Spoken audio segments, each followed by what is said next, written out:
자, 그러면 호모사피엔스의 기원과 이동에 대해서 말씀드려보겠습니다. 일단 이거 커서가 되게 좋네요. 예. 네, 이 그래프에서 보시면은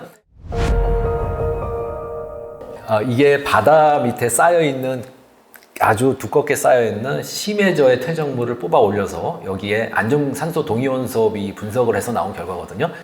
이 X축은 300만 년 전부터 지금까지이고 Y축은 방금 말씀드렸던 안정산소 동위원섭인데 이게 이제 기후를 보여줘요. 그래서 위로 갈수록 온난했던 거고 아래로 갈수록 한랭했던 거다. 이 정도로만 알아두시면 될 것 같고요.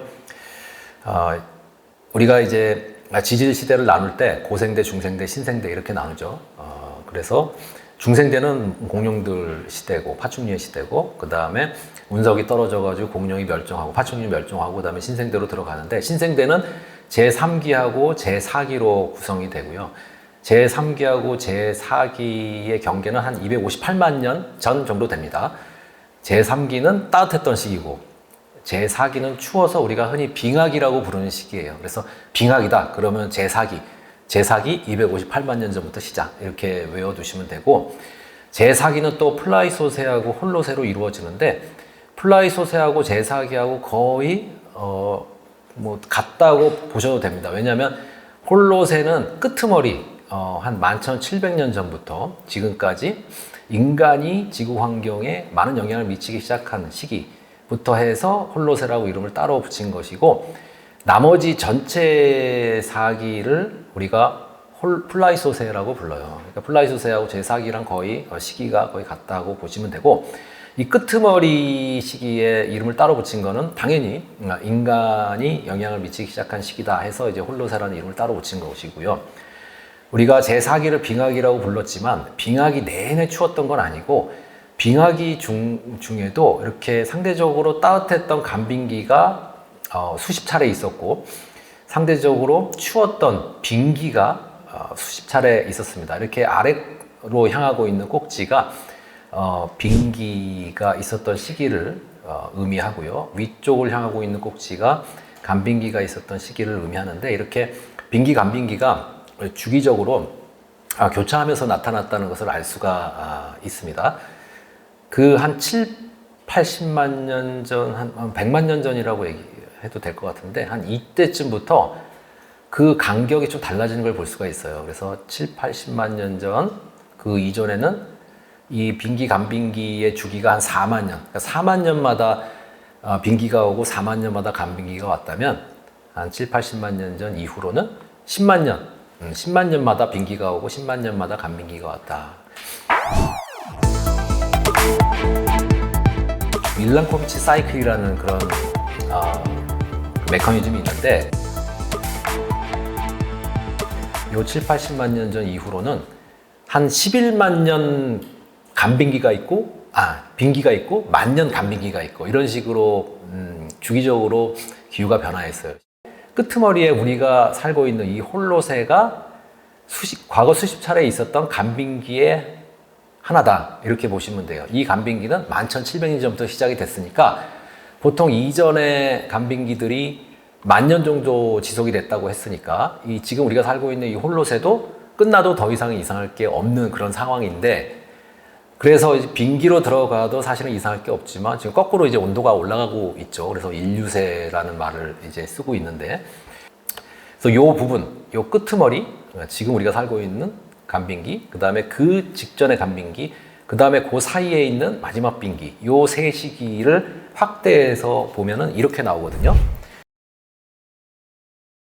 그래서 마지막 간빙기가 여기 있고 한 12만 년, 13만 년 전에 있고 빙기가 11만 년 정도 지속이 됐고 그 다음에 만 년 전부터 대략 10,000년 전부터 홀로세가 이제 시작이 돼서 지금 우리가 살고 있는 이 시대로 이어지고 있습니다. 마지막 빙기가 지난 중생대 이후로 가장 추웠던 시기예요. 가장 추웠던 시기고 또 마지막 빙기 내에서도 그 내에서도 가장 추웠던 시기가 있는데 대충 25,000년 전부터 18,000년 전 사이 이때가 마지막 빙기 중에 가장 추웠던 시기라고 봅니다. 그래서 이 시기를 마지막 빙기 최성기라고 부르는데 이 그래프에서 보시면은 여기가 뭐 가장 온도가 낮아 보이진 않지만 이게 그린란드 빙하코어 분석에서 나온 결과거든요. 그린란드 빙하코어 자료에서는 그렇지만 대부분 다른 뭐 퇴적물 분석 자료나 여러 가지 뭐 석순의 분석 자료나 여러 가지 다른 프락시 자료를 보면은 25,000년 전부터 18,000년 전 사이가 가장 마지막 빙기 내에서 최종 빙기 내에서 가장 추웠던 시기로 다 나옵니다. 빙기는 온도가 낮은 게 정상이죠. 온도가 낮은 게 정상이라서 온도가 이렇게 낮게 유지가 돼야 되는데 종종 무슨 이유인지 잘 모르지만 온도가 이렇게 올라가는 뭔가 비정상적인 상황이 수십 차례 한 1500년 주기로 대략 1500년 주기로 이렇게 주기적으로 나타났습니다. 그린란드 자료에서도 이렇게 온도가 주기적으로 오르는 또 현상들이 종종 발생을 했는데 번호를 붙여놨잖아요. 21번, 20번, 19번. 근데 올라가는 게 계속 올라가는 게 아니고 올라갔다가 또 어떠한 지구 자기 조절작용이라고 볼 수가 있는데 지구 자기 조절작용에 의해서 떨어지고 올라가려고 하면 또 떨어지고 정상으로 돌아가려고 하는 그런 뭔가의 메커니즘이 작동했다는 것이죠. 그거를 연렴순환이 아마 그 원인이었을 것이다. 이렇게 자기 조절작용이 일어났던 그 이유가 연렴순환과 관련이 있다. 이런 식으로 학자들이 보통 보는데 이렇게 온도가 막 올라가던 시기를 우리가 아간빙기라고 얘기해요. 그러니까 간빙기는 아니지만 간빙기에 준하는 조그만 간빙기라고 생각하시면 되겠습니다.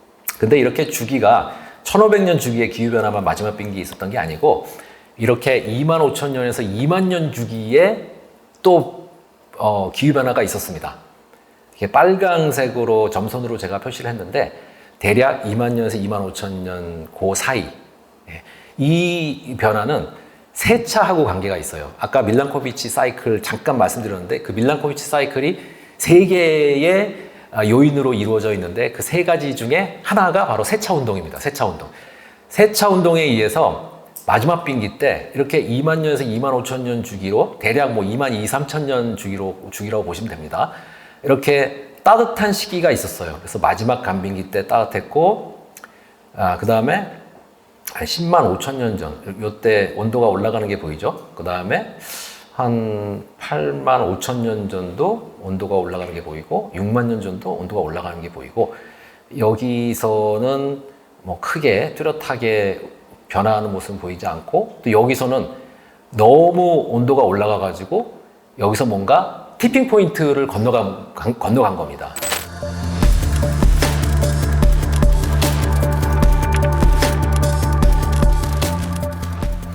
세차 운동 때문에 온도가 올라가는데 온도가 너무 급하게 많이 올라가 가지고 어떠한 임계점을 통과해서 완전히 새로운 단계인 간빙기로 들어간 거죠.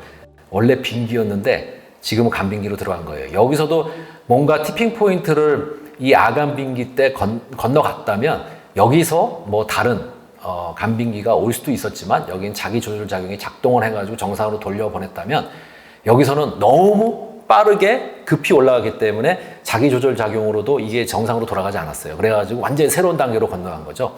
그래서 미래에 뭔가 티핑 포인트를 건너가게 되면은 이게 지구의 자기 조절 작용에 의해서 지금 버티고 있는데 어떠한 티핑 포인트를 건너가게 되면은 완전히 새로운 단계로 갈 수도 있기 때문에 그 티핑 포인트 가기 전에 우리가 조심해야 된다 이런 얘기 많이 합니다.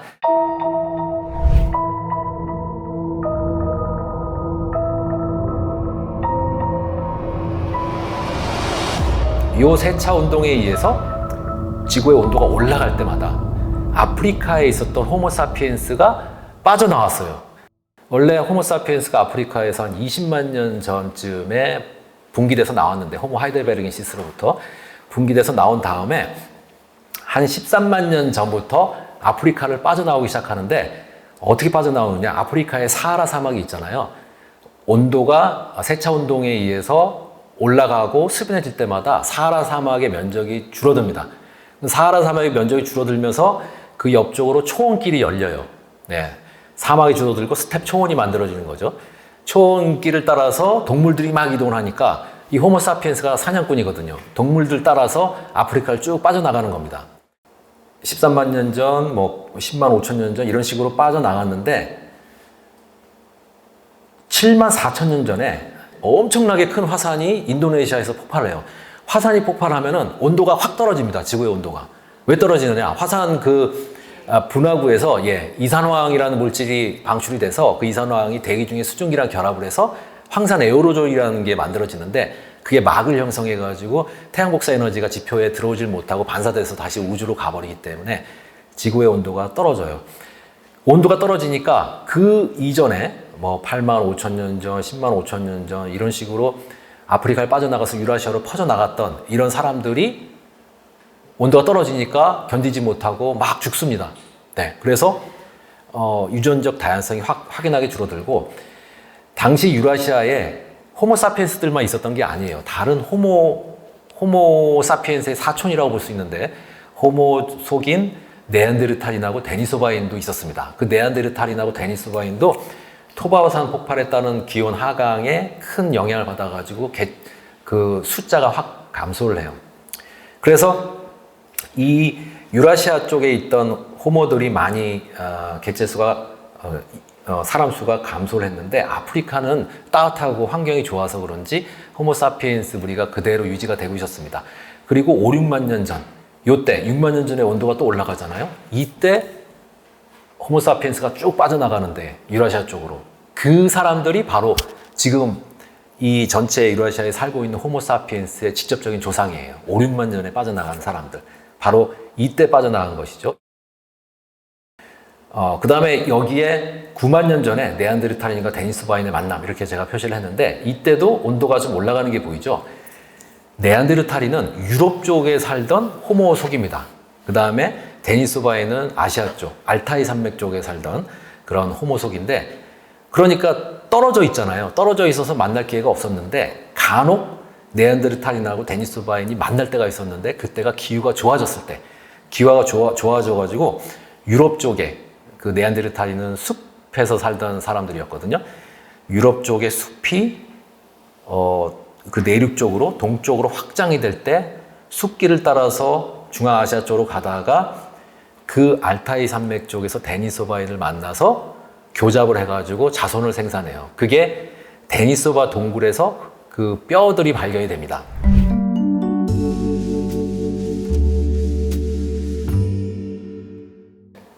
고유전체를 분석하는 사람들이 이거를 고유전자를 분석해 보니까 완전히 호모사피엔스도 아니고 이건 네안데르탈인도 아니고 제3의 호모속이라는 것을 확인한 거예요. 그래서 데니소바인의 존재가 드러난 거죠. 그래서 데니소바 동굴에서 발견됐다고 해서 데니소바인이라고 부르는데 이 데니소바인의 존재를 처음으로 밝힌 사람이 스반테 페보라고 하는 유전학자인데 스웨덴 사람입니다. 그래서 데니소바 동굴에서 네안데르탈인의 뼈, 데니소바인의 뼈, 네안데르탈인과 데니소바인 사이에서 나온 어떤 젊은 소녀의 뼈 이렇게 발견이 돼요. 네안데르탈인하고 데니소바인의 만남을 이 지도로 한번 보여드리겠습니다. 원래 네안데르탈인이 이렇게 유럽 쪽에 살고 있었던 호모속이고 데니소바인은 이렇게 중앙아시아 쪽에 살고 있었던 호모속인데 날씨가 온난수비해지면서 숲이 확장을 하니까 숲길을 따라서 네안데르탈인이 이동을 하다가 데니소바 동굴에 도착해가지고 데니소바인하고 만나서 교잡을 한 겁니다. 근데 데니소바인이 북쪽에 있다가 사실은 마지막 빙기 후반부로 가면 갈수록 추워졌거든요. 네, 마지막 빙기 최성기가 마지막 빙기 후반부에 있잖아요. 그러다 보니까 추위 때문에 해서 그런지 몰라도 남쪽으로 계속 내려왔어요. 남쪽으로 내려와가지고 이쪽에 순달랜드 쪽에 분포를 하고 있다가 아프리카를 빠져나오는 사람들하고 만나서 여기서 호모사피엔스와 또 교잡이 일어납니다. 그래가지고 이 교잡의 후손들이 더 내려가가지고 순달랜드를 지나서 사울랜드까지 건너가게 되는데 아래쪽에 오스트레일리아, 뉴기니, 태즈메니아 섬, 요 세 섬이 다 또 큰 대륙으로 묶여 있었습니다. 해수면이 낮아가지고 그 지역을 사울랜드라고 불러요. 근데 사울랜드하고 그 북쪽의 순달랜드는 바다에서 분리되어 있었습니다. 그러니까 요쪽에 순달랜드와 요 밑에 사울랜드 사이에 여기에 굉장히 바다가 깊은 거예요. 바다 깊어서 빙기 때 해수면이 낮아졌음에도 계속 바다로 남아 있었던 것이죠. 우리가 이 선을 월리스 라인이라고 불러요. 이 월리스 선이라고 부르는데, 월리스는 과거 저 다윈하고 같이 진화론을 처음 주창했던 사람입니다. 예, 월리스.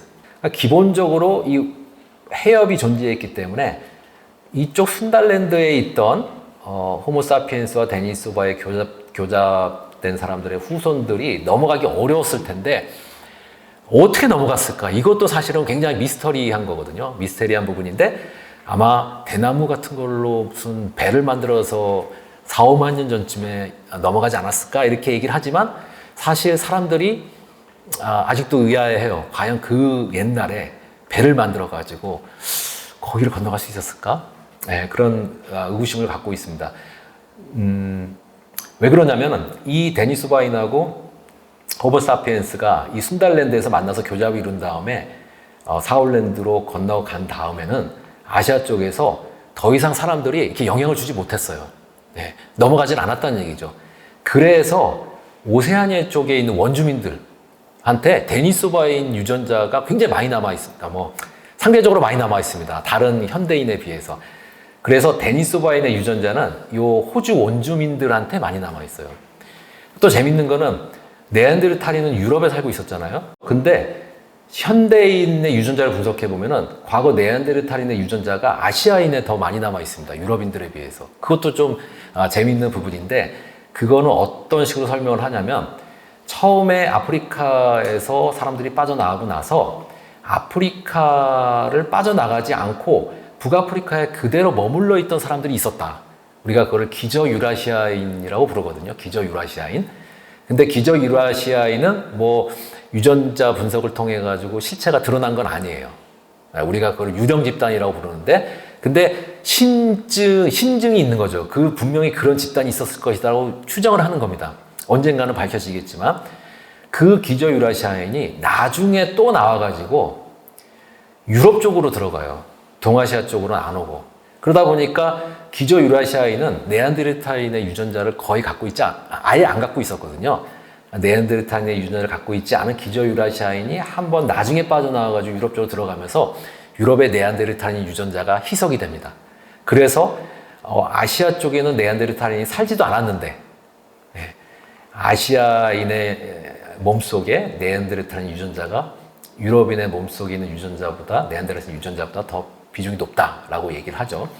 여기서 아프리카를 빠져나와가지고 아프리카를 빠져나오는 호모사피엔스가 이 중동 지역에서 네안데르탈인하고 많은 교잡이 이루어지거든요. 교잡이 이루어진 다음에 유럽으로 들어가고 동아시아 쪽으로 들어가고, 그 다음에 또 북쪽으로 올라가가지고 이쪽 데니소바 동굴이 있는 알타이 산맥까지, 여기가 지금 바이카로스인데 바이카로스까지 쭉 갑니다. 그래서 세 갈래로 나눠지는데, 세 갈래로 나눠지기 전에 이 중동에서 네안데르탈인하고 교잡이 일어나요. 그래서 네안데르탈인 유전자가 그 호모사피엔스의 몸에 들어있을 수밖에 없는데, 유럽 쪽에 살고 있는 현대 유럽인의 몸속에는 네안데르탈인 유전자가 상대적으로 적게 남아있는 거예요. 왜냐하면 나중에 여기 있던 호모사피엔스, 우리가 흔히 기저유라시아인이라고 부르는 사람들이 나중에 나와가지고 유럽 쪽으로만 들어갔기 때문에 희석이 됐다는 얘기죠. 네. 자, 호모사피엔스의 기원과 이동을 지도로 표시한 건데, 이거는 아주 주요 경로만 표시를 한 거예요. 아프리카의 이 시나이 반도를 통해 가지고 빠져나오고, 그 다음에 이 밑에 바브엘 만데브라는 해협이 있는데 여기를 통해서 또 빠져나가는데요. 여하튼 이 시나이 반도 쪽으로 빠져나간 게 주된 이동 경로였던 것으로 보입니다. 이렇게 나온 다음에 유럽 쪽으로 한 무리가 가고, 동아시아 쪽으로 해안을 따라서 한 무리가 가고, 그 다음에 요 흑해 카스피해 사이, 카스피해 옆쪽으로 해가지고 또 북쪽으로 올라가는 무리가 있었어요. 여기는 화살표로 표시가 안 돼 있죠. 그만큼 그 집단의 크기가 크진 않았을 것이다. 그건 상식적으로 이렇게 해안을 따라가는 게 훨씬 더 이동하기가 수월했겠죠. 이렇게 북쪽으로, 당시 빙하기 때 북쪽으로 추운 지역을 막 통과해가지고 올라가기는 쉽지 않았을 겁니다. 그래서 집단의 인원수가 적었을 거라고 예상이 되고, 그래서 이쪽에 순달랜드에 도착해서 한 무리는 사울랜드 있는 쪽까지 건너가고요. 한 무리는 북쪽으로 올라가서 동아시아 쪽으로 올라가고 그 다음에 일부가 시베리아를 통과해서 베링 해협을 지나서 아메리카 쪽으로 해서 남아메리카까지 쭉 내려갑니다. 그러니까 이게 이제 주된 경로라고 볼 수가 있고, 한반도 같은 경우는 이 남쪽에서 올라온 사람들이 사실은 많은 사람들이 이 서해 평양,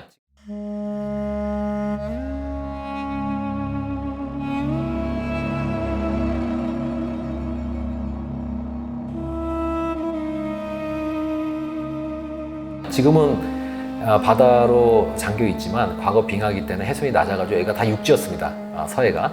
그러니까 이쪽에 많이 살고 있었고, 한 무리가 더 올라가가지고 만주연해주 쪽에 또 살고 있었는데, 추울 때마다 만주연해주 쪽에 있던 사람들이 내려왔고 한반도 쪽으로, 또 요동요소 쪽에 있던 사람들이 또 추울 때마다 내려왔다 해서 한반도인이 형성이 됐다라고 볼 수가 있고, 그래서 아무르 유역, 만주, 그 다음에 요동요소 쪽에 있었던 사람들이 한반도 쪽으로 내려와가지고 한반도인이 형성이 됐다라고 보시면 되고, 우리가 오랫동안 이 바이칼 호수에서 사람들이 들어왔다, 뭐 이런 북반기에 얘기할 때 그런 얘기를 많이 했는데요. 물론 들어온 사람들도 있었겠지만 유전적인 기여도로 봤을 때 크지는 않은 것 같고요. 주로 남쪽에서 올라온 사람들이 이 중국 동북부 지역에 있다가 한반도 쪽으로 내려온 게 주요한 DNA 유전자의 흐름이라고 보시면 될 것 같고, 이 바이칼 호수 쪽으로도 이 동아시아 쪽에서 많이 들어갔습니다. 아무르강 쪽에서도 들어가고 중국 북부 쪽에서도 들어가고, 물론 이쪽 유럽 쪽에서부터 카스피해 옆쪽으로 해가지고 바이칼 호수까지 들어온 그런 그런 집단도 있었지만 아시아 쪽에서 많이 그 유입이 됐고요. 반대로 이쪽 바이칼 호수 쪽에서 아시아 쪽으로는 많이 안 들어온 것 같아요. 유전자 분석을 해보면 그렇습니다. 아마도 이쪽에 사람들이 꽤 많이 살고 있었기 때문에, 수렵 채집민들이. 그래서 이쪽에 있던 사람들이 여기로 들어오기보다는 요 아무르강 사람들하고 만나서 섞이면서 베링 해협을 건너서 아메리카로 건너가지 않았을까 싶어요. 그래서 아메리카 원주민들의 조상은 요 바이칼 쪽에 있던 사람들, 그 다음에 아무르강 쪽에 있던 사람들, 이 사람이 섞여가지고 고시베리아인 집단을 형성을 하거든요. 고시베리아인 집단의 후손들이 바로 지금 아메리카 원주민들이라고 보시면 될 것 같습니다. 네.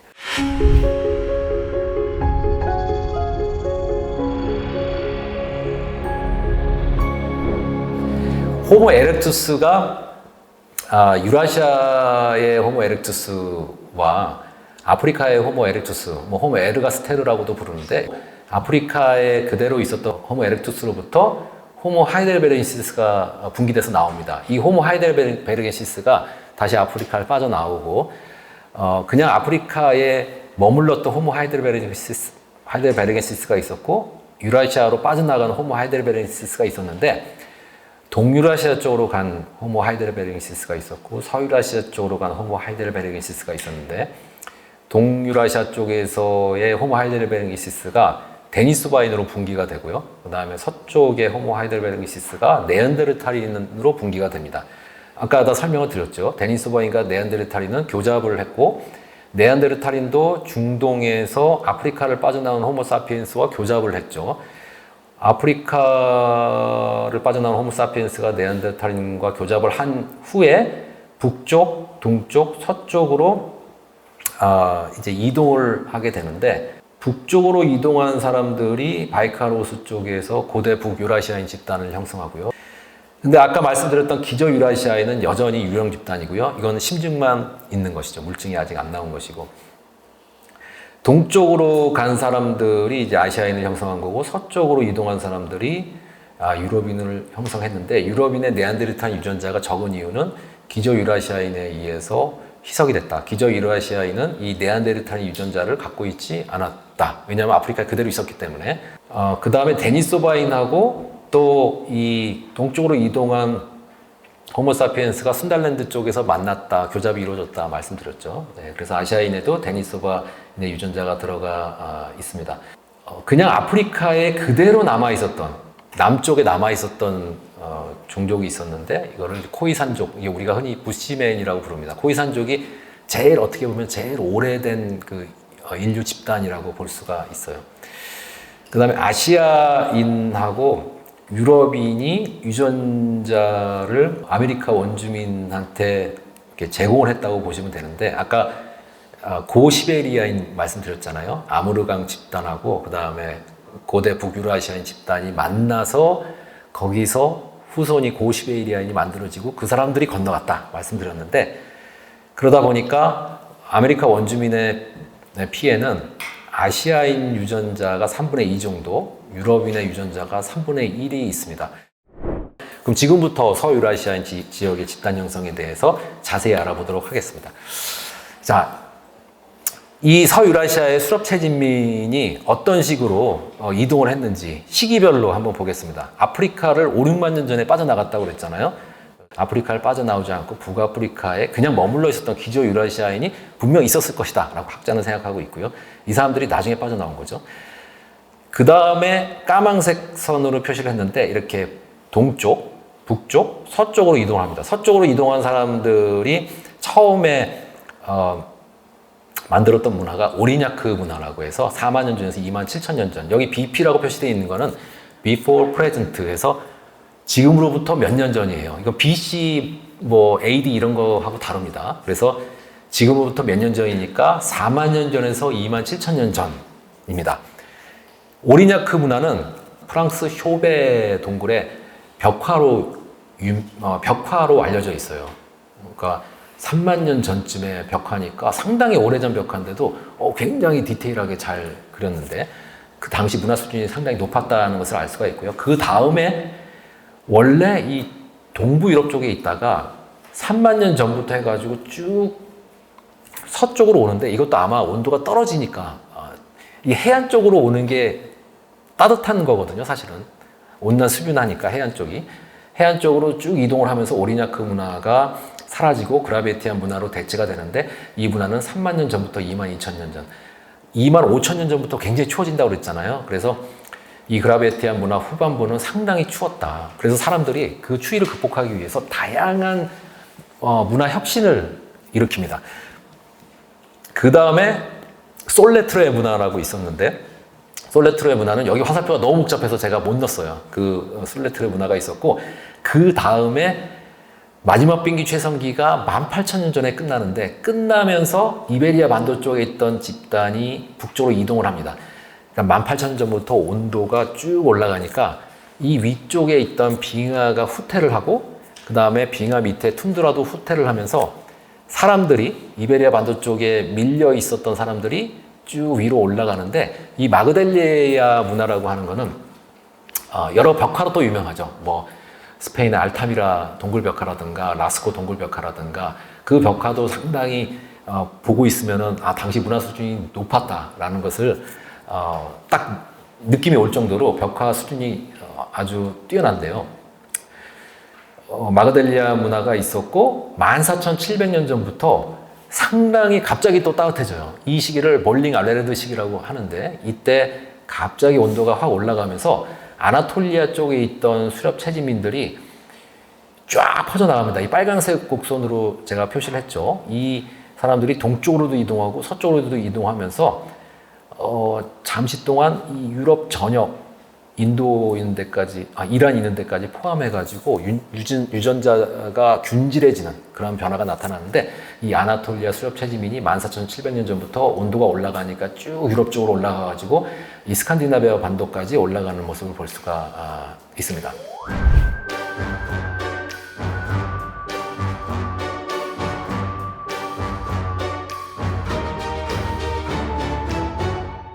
이 비너스상은 그라베티안 문화가 아까 3만 년 전에서 2만 2천 년 전 문화라고 했잖아요. 그라베티안 문화의 사실은 핵심 유물입니다.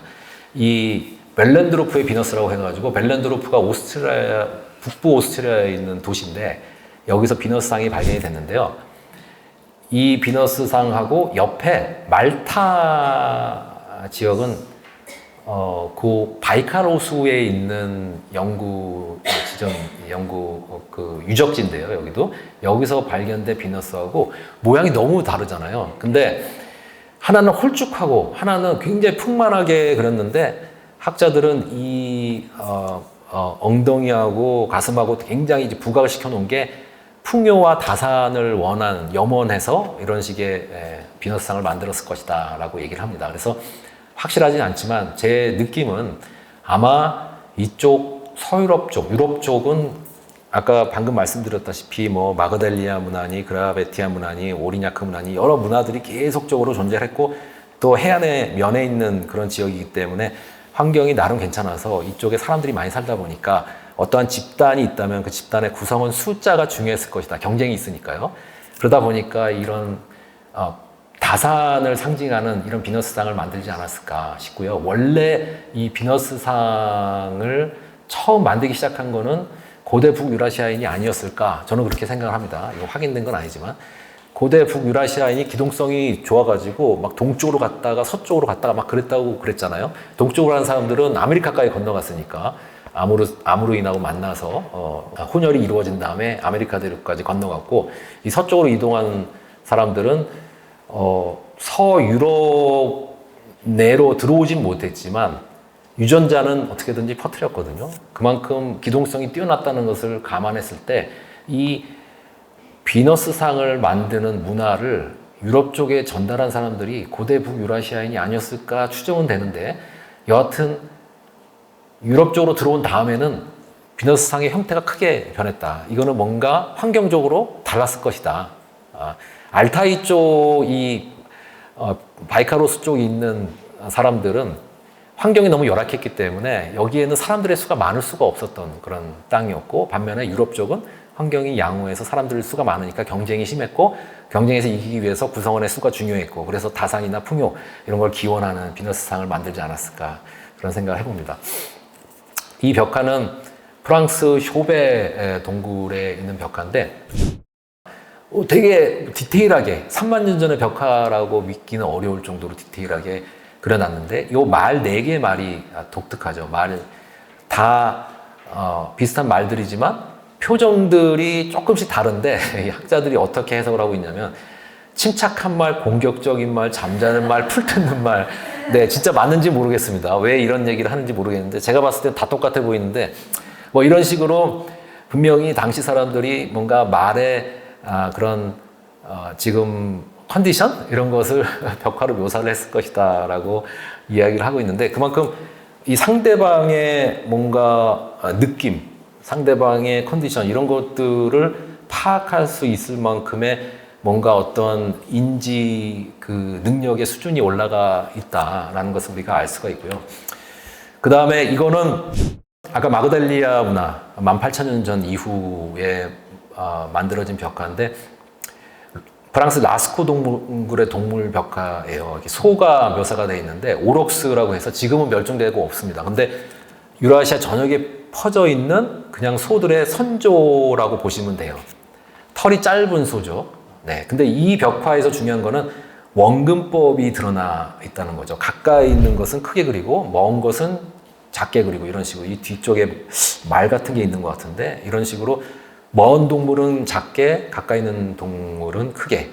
예, 그만큼 이게 그리는 수준도 상당히 진일보했다라는 것을 알 수가 있고 오른쪽에 있는 벽화는 지금 현재 유럽에도 아메리카에도 이런 들소가 다 살아 있거든요. 예, 이렇게 털이 긴 걸로 봤을 때 들소 우리가 흔히 버팔로, 뭐 바이슨 이렇게 부르는 그 유럽의 들소를 묘사한 것이고 색채감이 아주 도드라지는 걸 볼 수가 있고요. 당시 이게 스페인의 알타미라 동굴에서 나온 발견된 벽화인데 사실 이 들소는 털이 길기 때문에 털만 봐도 북쪽에 사는 동물입니다. 사실 추위에 적응해 있는 동물들인데 그때는 빙기였으니까 빙기 막판이긴 했지만 추웠기 때문에 이렇게 남쪽까지 내려와서 살고 있었구나라는 것을 알 수가 있죠. 네, 그리고 이 추운 시기, 마지막 빙기 최성기 때 추위를 극복하기 위해서 다양한 문화 혁신이 일어나는데 그 중에 하나가 무기의 발달이에요. 그래서 투창 가속기가 솔레트레 문화, 22,000년 전에서 17,000년 전에 있었던 아주 마지막 비행기 최성기의 핵심 시기죠. 굉장히 추웠던 시기. 이 투창 가속기가 처음 발명이 됩니다. 그래서 사람들이 창을 던질 때 그냥 팔로 던지는 거하고 이렇게 도구를 써서 창을 던지는 거하고 일단 발사 속도라든가 이 발사 거리라든가 이런 게 큰 차이가 났다는 것이죠. 이 도구도 뭔가 이 던지는 이 반원을 크게 해가지고 훨씬 더 창의 발사 속도나 발사 거리를 높이는 그런 역할을 했을 것이다 라고 볼 수가 있고요.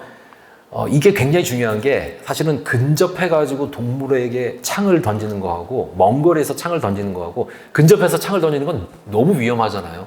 공격을 해볼 수 있으니까. 그래서 사냥에 실패할 가능성이 높은데 이렇게 먼 거리에서 안전거리 유지한 상태에서 이렇게 멀리 창을 던져가지고 동물을 맞추고 사냥을 하는 경우 훨씬 사냥률이 올라가면서 이 추운 시기에 밖에서 머물러야 하는 그 시간을 줄일 수가 있죠. 생존율이 훨씬 올라가는 거죠. 이런 호모사피엔스의 역사를 보면은 항상 어려울 때 이런 굉장히 신기술이 발명이 되면서 위기를 극복했다는 것을 볼 수가 있고 이 투창 가속기뿐만 아니고 활과 화살도 마지막 비행기 최성기 때 처음 만들어진 것 같다라는 그런 이야기도 나오고 있습니다. 최근에 뭔가 확실한 증거가 있는 건 아니지만 그 다음에 옆에 있는 거는 바늘인데요.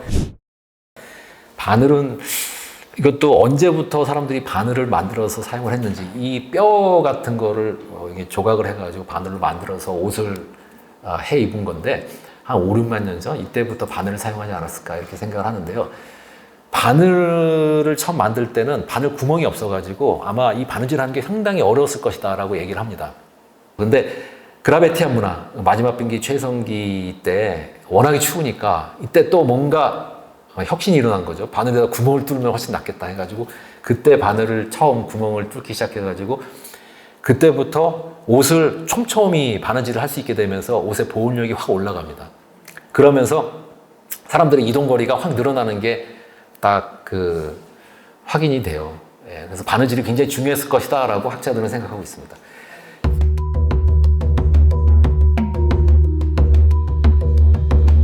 지금까지는 수렵체지민에 대해서 얘기를 했다면 지금 이제 서유라시아 농경민에 대해서 말씀드릴 텐데요. 그 농경이라는 건 굉장히 복잡한 작업이기 때문에 사실은 시작이 되는 것 자체가 쉽지 않은 건데 독립적으로 두 군데서 시작이 됐다? 이야기는 어렵지만 8,000년 전부터 온도가 이제 막 올라가기 시작해요. 우리가 그 시기를 홀롯의 기후 최적기라고 얘기합니다. 얌나야 문화의 특징은 뭐냐? 처음으로 전차를 앞세워가지고 다 휩쓸고 다녔어요. 얌나야 집단은 엄청난 전사였습니다.